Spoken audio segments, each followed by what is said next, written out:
गजानन महाराजांची नाशिकमध्ये 20 ते 25 मंदिरं आहेत, परंतु या सर्व मंदिरांमध्ये इंदिरानगर येथील गजानन महाराज भक्त प्रतिष्ठान यांचं जे मंदिर आहे हे सर्वात प्राचीन किंवा जुनं मंदिर आहे। श्री प्रदीप बाबूराव पाटील यांनी हे मंदिर बांधलेलं आहे आणि या मंदिराची व्यवस्था स्वच्छता अतिशय चोखपणे श्री प्रदीप पाटील हे पाहत असतात, ठेवत असतात। 1989 मध्ये या मंदिराचं काम सुरू झालं आणि दिनांक 5 फेब्रुवारी 1990 या दिवशी या मंदिरामध्ये गजानन महाराजांच्या प्रतिमेची प्रतिष्ठापना करण्यात आली। अतिशय भव्य असं हे मंदिराचं प्रांगण आहे, अत्यंत सुशोभित असं हे प्रांगण आहे।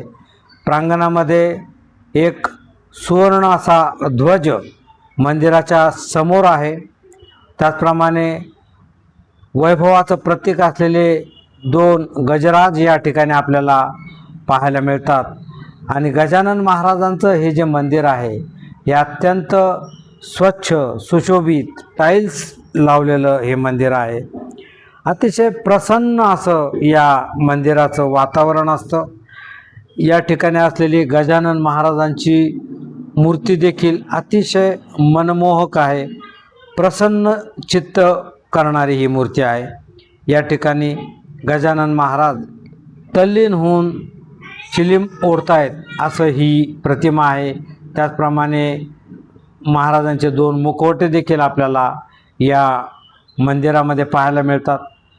गजानन महाराजांचं अत्यंत असं प्रसन्न रूप या इंदिरानगर येथील गजानन महाराजांच्या मंदिरामध्ये आपण पाहू शकतो आणि भाविकांना या ठिकाणी आल्यानंतर अतिशय शांत वाटतं, प्रसन्न वाटतं, मन अगदी समाधानाने भरून जातं।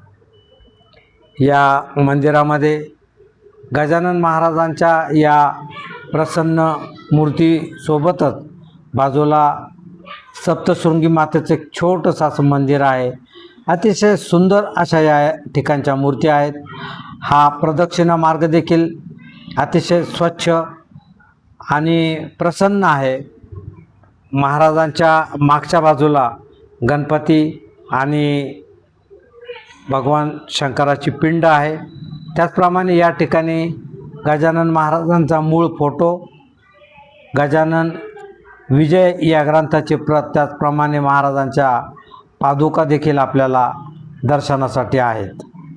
अतिशय सुंदर आणि प्रसन्न असं मंदिर आहे। मंदिरामध्ये चारही बाजूंनी गजानन महाराजांच्या जीवनातले जे प्रसंग आहेत, जे शेगावच्या मंदिरामध्ये लावलेले आहेत, ते सगळे प्रसंग या ठिकाणी आपल्याला पाहायला मिळतात। त्यामुळे अगदी एका मिनिटाच्या आत गजानन महाराजांच्या जीवनातले सगळे प्रसंग आपण पाहू शकतो। मंदिराच्या बाजूला श्री विठ्ठल रुक्मिणीचं अतिशय छोटंसं आणि प्रसन्न असं मंदिर आहे। या ठिकाणी विठ्ठल रुक्मिणीची मूर्ती आहे आणि मागच्या बाजूला ट्रस्टची ॲम्ब्युलन्स, त्याचप्रमाणे प्रसादालय आहे। या ठिकाणी दररोज अन्नदान केलं जातं, ही अतिशय चांगली गोष्ट आहे। इंदिरानगर येथील श्री गजानन महाराजांचं जे नाशिकमधलं सर्वात जुनं आणि अतिशय सुंदर मंदिर आहे, या ठिकाणी आपण आलेलो आहोत आणि या मंदिराचे श्री प्रदीपजी पाटील आपल्यासोबत आहे। मंदिरामध्ये वेगवेगळ्या प्रकारची डेव्हलपमेंट केलेली आहे आणि लवकरच गजानन महाराजांचा निर्वाण दिन पण येतो आहे। त्या उत्सवाच्या तयारीत ही सगळी मंडळी आहेत। आपण त्यांच्याकडून जाणून घेऊ की गेल्या काही वर्षामध्ये मंदिराच्या बाबत काय काय सुधारणा झाल्या, काय काय अनुभव आले आणि महानिर्वाण दिन जो आहे तो आपण कशा पद्धतीने साजरा करणार आहोत। श्री गजानन महाराज भक्त प्रतिष्ठान हे ट्रस्ट आपण 1997 साली रजिस्टर केलेलं आहे. त्यापूर्वी मंदिराची स्थापना 1990ला मंदिराचं काम सुरू केलं. 5 फेब्रुवारी 90ला आपण मंदिराची प्राणप्रतिष्ठा करून स्थापना केली. मंदिराची ट्रस्ट तयार झाल्यानंतर आपण सर्वप्रथम मंदिरासाठी आपण ॲम्ब्युलन्स घेतलेली आहे. त्या ॲम्ब्युलन्सचा इथे राहणाऱ्या लोकांना त्याचा लाभ होतो. तसेच मंदिरात आपण दरवर्षी गुरुपौर्णिमेच्या दिवशी 150 ते 200 लोकांच्या रक्तदानाचा कार्यक्रम आपण ठेवलेला असतो. 150 ते 200 भाविक इथे रक्तदान देतात. तसेच मंदिराचं प्रगट दिन, निर्वाण दिन व गुरुपौर्णिमा हे महत्त्वाचे आणि मोठे सण असतात. रामनवमीचा उत्सव आपण चांगला करतो. तसेच हनुमान जयंतीचा कार्यक्रम असतो.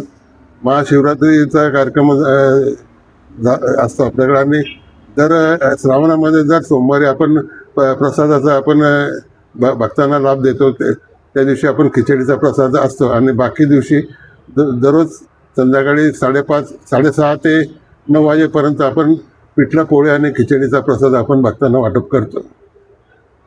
तसेच मंदिरामध्ये आता आपण पुढचा भाग आपण सुशोभित केलेला आहे.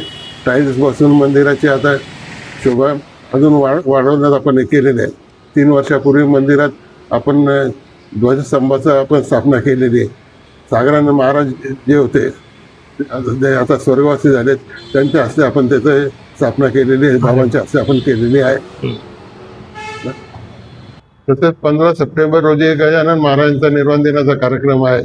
त्या दिवशी मंदिर सकाळी 7 वाजेपासून तर रात्री 12 वाजेपर्यंत मंदिर आपलं खुलं राहील. तसेच सकाळी 8 ते 9:30 वाजेपर्यंत महाराजांचा महाअभिषेक केला जातो. त्यानंतर अभिषेकानंतर पालखीचं प्रारंभ सुरू होतो. गजानन महाराज मंदिरापासून तर वेगवेगळ्या भागातून फिरून रात्री दुपारी 12 वाजेपर्यंत पालखी परत मंदिरात येते. आरतीचा कार्यक्रम असतो. आरती झाल्यानंतर महाप्रसाद जो 12:30 वाजेपासून सुरू होतो तो रात्री 10:30 अखंड महाप्रसाद चालू राहतो. त्या दिवशी दुपारी 4 ते 6 श्रीरंग भजनी मंडळाचा कार्यक्रम आहे. तसेच संध्याकाळी 6 ते 8:30 या दरम्यान नरेंद्र टोंगरे प्रसिद्ध गायक यांचं गजानन महाराजांवर वेगवेगळे भजने आहेत, त्याचा कार्यक्रम आपण ठेवलेला आहे. तर हे आहे इंदिरानगरचं गजानन महाराजांचं नाशिकमधलं सर्वात जुनं आणि अतिशय छान असं मंदिर. या ठिकाणी 15 सप्टेंबर रोजी महाराजांचा निर्वाण दिन साजरा होणार आहे. यासाठी विविध कार्यक्रमाचं आयोजन करण्यात आलं आहे. भाविकांनी मोठ्या संख्येने या कार्यक्रमाला हजर राहावं असं आवाहन श्री पाटील आणि ट्रस्टने केलेलं आहे.